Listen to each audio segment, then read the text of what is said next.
नमस्कार, मैं प्रोफेसर गौर फंदे आज के इस ब्लॉग में आप सभी का प्रेमपूर्वक स्वागत करता हूँ। आज हम देखेंगे वास्तुकला और आर्किटेक्ट नौकरियां, इसके ऊपर कुछ डिटेल की बातें। तो चलिए इसे शुरू करते हैं। हाल के वर्षों में आर्किटेक्ट की नौकरी अधिक से अधिक जटिल हो गई है। जी हाँ, प्राचीन काल में अपने समकक्ष की तुलना में अब कई नई इमारत या संरचना के लिए एक डिजाइन बनाते समय क्लाइंट के पास काफी बड़े और काफी नए विचार होते हैं।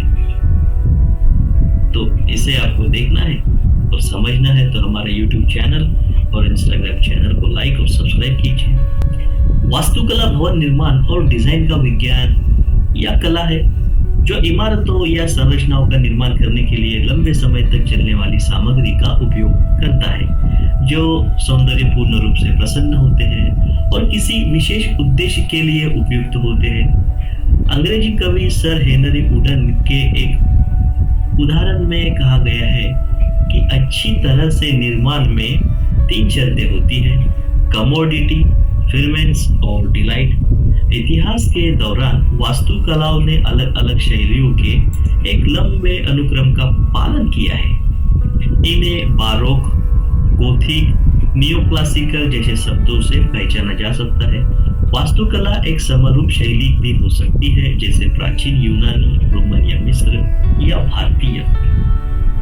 स्थापत्य शैली चाहे वह कारखानों, देशों के घरों, होटलों, हवाई अड्डों या धार्मिक भवनों में पाई जाती है, उस समाज की जरूरतों और मूल्यों को दर्शाती है जिनने इसे पैदा किया है। संरचनाओं की शैली न केवल स्वाद और सम्मेलनों द्वारा शासित होती है, बल्कि सह संबंधी व्यवहारिक विचारों की एक और श्रेणी भी वो शासित होती रहती है। यह मुख्य रूप से निर्माण के लिए प्रौद्योगिकी और सामग्रियों को उपलब्धता के साथ साथ इंजीनियरिंग विचार जैसे लोड, असर और तनाव है। इन्हें डिजाइन के दौरान ध्यान में हमें रखना चाहिए, जो भी सुनिश्चित करेंगे कि तैयार संरचना अपने इच्छित उद्देश्य को पूरे करेगी या नहीं। सदियों से स्थानीय सामग्रियों की उपलब्धता का दुनिया भर से इमारतों और संरचनाओं के डिजाइन पर अलग अलग प्रभाव पड़ता रहा है। स्थानीय सामग्रियों की उपलब्धता भी उन्हें काम करने के लिए आवश्यक कौशल्य के विकास से निकटता से जुड़ी हुई है।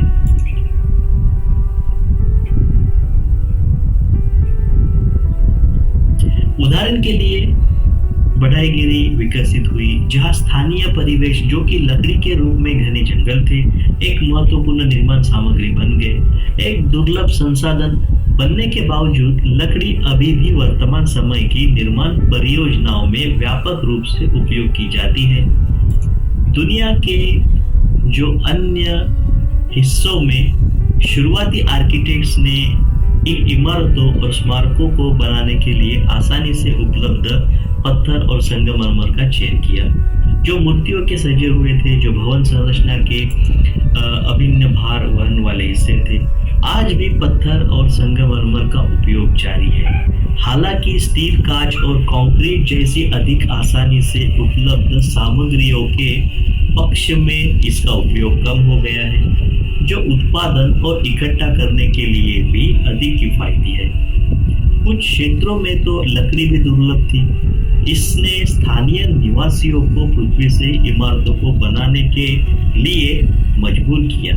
मिट्टी और मिट्टी को ईंट में जमा कर इस्तेमाल किया जाता था और अब भी किया जाता है। धूप में छोड़े जाने के बाद इन ईंटों का उपयोग स्थानीय निर्माण में किया जाता है और उसी सामग्री से बने मोर्टार के साथ एक साथ रखा जाता है।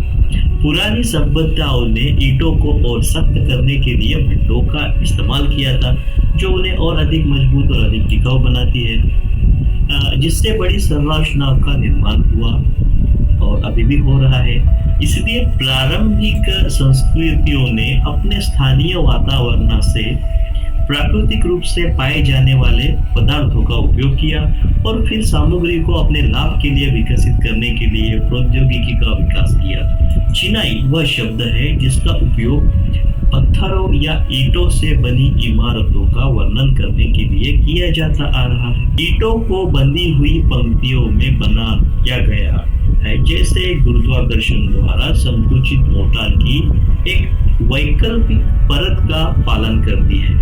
प्रारंभिक मोर्टार में रेत या मिट्टी शामिल थी, लेकिन रोमनों ने सीमेंट मोर्टार और कंक्रीट विकसित किए, जिसका उपयोग वे इमारतों से नाटकीय प्रभाव के लिए करते थे, जो कि 2000 साल बाद भी अस्तित्व में है। जी हाँ, रोमन के पहले कंक्रीट के विकास के बावजूद यह 19वीं शताब्दी तक नहीं था, जब तक कि वास्तव में जलरोधी सीमेंट विकसित नहीं हुआ था। 19वीं सदी का एक और विकास औद्योगिक पर्याय में लोहे और स्टील का उत्पादन था। मिलों ने लुढ़के हुए खंड बनाए जो पारंपरिक लकड़ी के तख्ते को अधिक मजबूत सामग्री से बदल सकते थे। स्टील की छड़ों को गीले कंक्रीट में भी रखा जाता है, जिससे इसकी बहुमुखी प्रतिभा में सुधार हुआ और 20वीं शताब्दी के प्रलंबित कंक्रीट संरचनाओं के असंख्य संरचनाओं को जन्म दिया। इसके बाद एल्यूमिनियम व्यापक रूप से उपलब्ध हो गया और इसका उपयोग अभी जो है एनोडाइज में किया गया, ताकि इमारत की सतह को कवर करने के लिए उपयोग की जाने वाली एक क्लैडिंग सामग्री प्रदान की जा सके, जो एक कोटिंग प्रदान करती है जो टिकाऊ और वस्तुतः रखरखाव मुक्त थी। बड़े आकार और उच्च गुणवत्ताओं में ग्लास का उत्पादन करना आसान हो गया। इससे क्या हुआ कि कई चर्चों और धार्मिक भवनों में सना हुआ ग्लास दिखाई देने लगा। इसकी उपलब्धता को औद्योगिक संस्करण द्वारा काफी बढ़ाया जा रहा है। इसने आर्किटेक्ट्स को प्राकृतिक प्रकाश इस तरह से दोहन करने की क्षमता दी, जो पहले कभी संभव ही नहीं हुआ करती थी। तो आधुनिक युग में किए जा रहे भवन और निर्माण का विस्तार आज आधुनिक समय के आर्किटेक्ट्स नौकरियों की जटिलता को दर्शाता है, जिसमें बड़े पैमाने पर आवास, शॉपिंग सेंटर, बड़े कार्यालय भवन, टाउन सेंटर, हवाई अड्डे, सुपरमार्केट, अस्पताल, स्कूल और एक पूरे निर्माण को संतुलित करना भी होता है। आज के आधुनिक जीवन के लिए आवश्यक अन्य बुनियादी ढांचों की मेजबानी आज आर्किटेक्ट्स न केवल एक नई इमारत के सौंदर्य शास्त्र से चिंतित है, उन्हें व्यापार और शहरी पड़ोस के लिए एक विविध समुदाय की जरूरतों पर भी ध्यान केंद्रित करने की जरूरत होती है।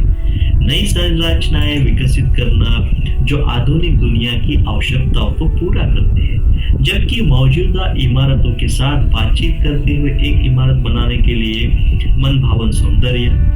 इंडिया में आर्किटेक्ट्स की नौकरियां कानून द्वारा प्रतिबंधित हो सकती है। अभ्यास करने वाले आर्किटेक्ट्स को आर्किटेक्ट्स पंजीकरण बोर्ड के साथ पंजीकृत होना चाहिए।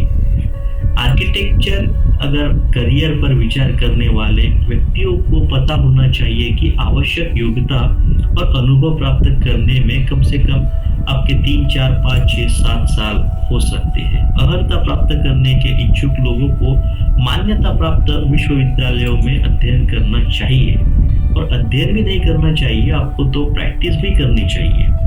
उम्मीदवारों को 3 साल की जो बैचलर ऑफ आर्ट या बैचलर ऑफ साइंस की डिग्री पूरी करनी होती है। बाद में उम्मीदवार को एक काम करने वाले वास्तुकार के अभ्यास में कम से कम 1 या 2 या 3 साल का अनुभव पूरा करना होता है। व्यावसायिक अभ्यास और प्रबंधन परीक्षा में बैठने की अनुमति देने से पहले उम्मीदवारों को 2 साल के जो ये स्नातकोत्तर पाठ्यक्रम को पूरा भी करना होता है। इसके बाद कम से कम 1 वर्ष का उनको अनुभव होना चाहिए। देखिए, ये जो बातें मैंने बोली है, ये हर किसी व्यक्ति के ऊपर अवलंबन होती है। आपको अगर कोई अच्छा एजुकेशन मिल रहा है तो आप उसे कीजिए। इस इंडस्ट्री में आप आना चाहते हैं तो आप आइए, लेकिन आपको यहाँ पे रियल लाइफ के एग्जाम्पल लेने होंगे। कंस्ट्रक्शन साइट्स पे जाना होगा, सीखना होगा, गलतियाँ करनी होगी, उसे कभी नहीं दोहराना होगा। आपको एक्सपर्ट बनना है, एक अच्छी साइट शुरू करनी है तो अच्छी जगह पे आपके प्रोजेक्ट्स हमेशा शुरू होने चाहिए। उसका जो आपको रिटर्न है वो भी अच्छा मिलना चाहिए। आप अगर किसी कंपनी में आज हो तो 5 साल के बाद में उस कंपनी में या तो आपको अच्छी पोस्ट मिलनी चाहिए, अच्छे पैकेजेस मिलने चाहिए, या फिर 2, 4, 5 साल के बाद में आपको एक नई कंपनी, एक नए पोस्ट मतलब प्रमोशन के साथ में ढूंढनी चाहिए। जिस कंपनी में आपकी लाइफ और आपका कद नहीं बढ़ रहा तो आपको उस पर विचार करना चाहिए। तो ये वीडियो थोड़ा सा लंबा हो गया है, और इसके कुछ टॉपिक है जो हम आने वाले नए वीडियो में भी डिस्कस करेंगे।